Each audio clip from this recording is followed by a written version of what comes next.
We are joined by our senior analyst for military and political affairs, Tulsi Gabbard, a former member of Congress, a person who serves in our military, who has run for president as well.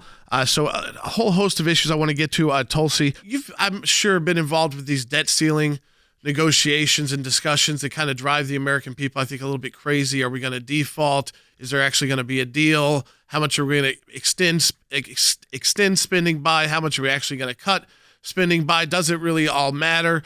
Where do you think we are right now when it comes to that, ultimately a deal getting done between this White House and really the Republicans in Congress? Jordan, it looks like, at least today, it looks like they're making progress in their conversations. Tomorrow we'll see what news brings then. But, the thing that I found so frustrating while I was serving in Congress, and I think the thing most people are frustrated about now, is that it seems to be more about partisan political gamesmanship and getting the talking point that will help in the next election than it is really about sitting down and having those good faith negotiations to bring this country's spending under control. And this is part of the problem here, is you have fundamental differences where you've got people like AOC giving speeches on the House floor who basically believes there should be no cap on spending, that we should spend how much, because you just print more money and there's no consequence in her mind, not recognizing the debt and deficit that we have in this country that continues to grow day by day. In all honesty, Democrats and Republicans have both over the years contributed to where we are right now. That should be accepted as a fact. Got it? Can't change the past. Action needs to be taken now from both sides to bring things under control, to start to cut spending. And I think that the proposals that Kevin McCarthy is putting forward, they are common sense. They're not these radical proposals that the Democrats are making them out to be. So regardless, both sides are going to have to give in order for this deal to be done. We will see if they do what is best for the country rather than what's best for the party. People kind of understand if you're an able-bodied American who can work and get a job, you shouldn't be on the government payroll. And that doesn't mean that you shouldn't have government programs to keep social safety net.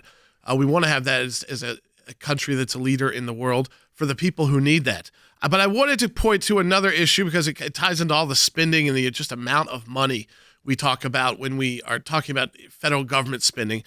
There's a Pentagon overestimated the value of the ammunition, missiles, and other equipment that we sent to Ukraine by around $3 billion.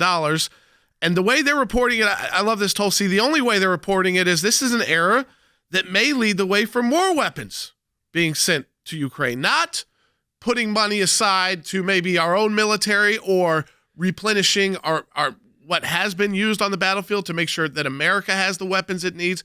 The way that it's being reported immediately is, wow, we found this $3 billion accounting error so we can spend more money in Ukraine. And there's like no other option for that money. This makes me so mad. This makes me so mad for many reasons.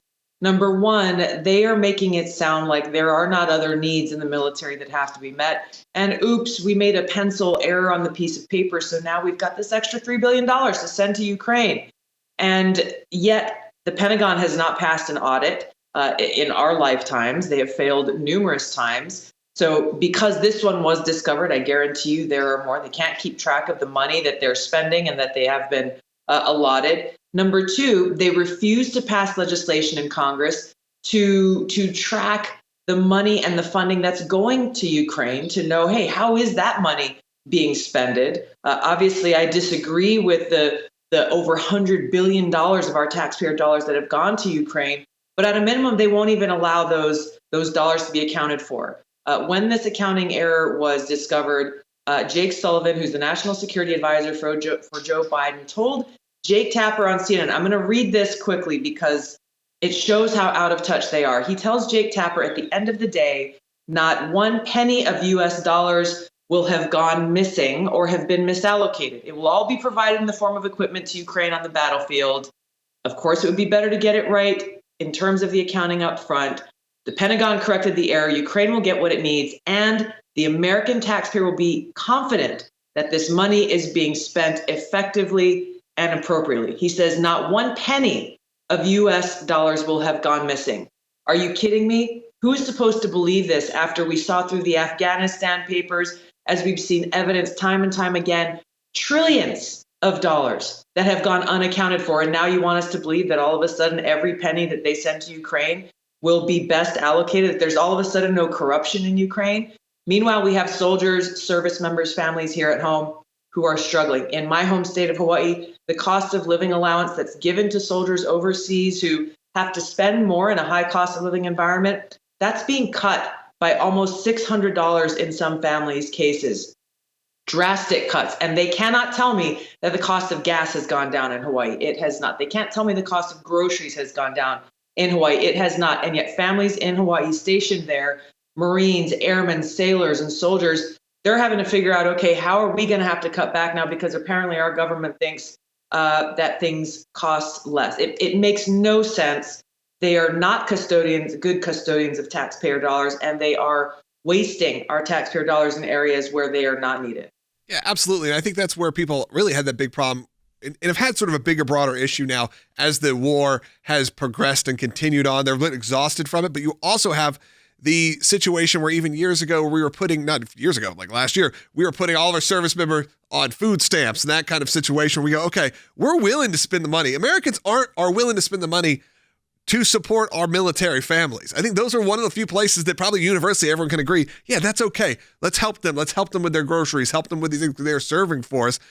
Instead of sending this money to ridiculous situations or putting money in places where, and then there's the debt ceiling. There's all these things that pile up financially that feel like they just get lost. And the soldiers and all of the military people who we really at least should be taking care of their basic needs are getting lost in this.